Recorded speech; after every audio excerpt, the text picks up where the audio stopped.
সাভার একজন ড্রাইভারের ভ্যানের মধ্যে একটা বাচ্চা পড়ে আছে। তখন আমরা তাৎক্ষণিক সিএনজি পাম্পে চলে আসি। আয়সা দেখলাম যে একটা বাচ্চা, তার আনুমানিক বয়স হবে 12 থেকে 13 বছর বা 14 বছর আনুমানিক হবে। আমরা তাকে মোটামুটি তার জ্ঞান একটু ফিরে আসছে বিধায় আমরা তাকে এই গোবিন্দগঞ্জ জেনারেল হসপিটালে আমরা নিয়ে আসছি। নিয়ে আসে আমরা তার এখন চিকিৎসা চলমান। মোটামুটি তার সব ঠিক আছে, আল্লাহর হুকুম হইলে ডাক্তার সাহেব বলে গেছেন যে মোটামুটি সবটা ঠিক আছে।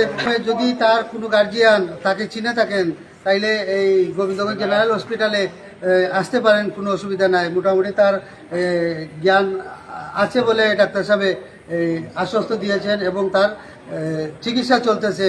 ও আমাদের ভাই ড্রাইভার, আমরা ট্রলারঘাট উপপরিষদের ড্রাইভার, সে কিন্তু এই গ্যাস লোয়ার মধ্যে ছিল। হঠাৎ করে দেখে তার ভ্যানের মধ্যে একটা বাচ্চা, তখন সে নিয়ে এবং ড্রাইভার যারা আছেন এখানে বহু ড্রাইভার আছেন, সবরে ধরাও সবরে ধরাও বহু ড্রাইভার এখন আছেন এখানে উপস্থিত, তারা সহযোগিতায় এই বাচ্চাটাকে উদ্ধার করে মোটামুটি তার সম্ভবত মাদ্রাসার বাচ্চা, মাদ্রাসার ছাত্র হবে।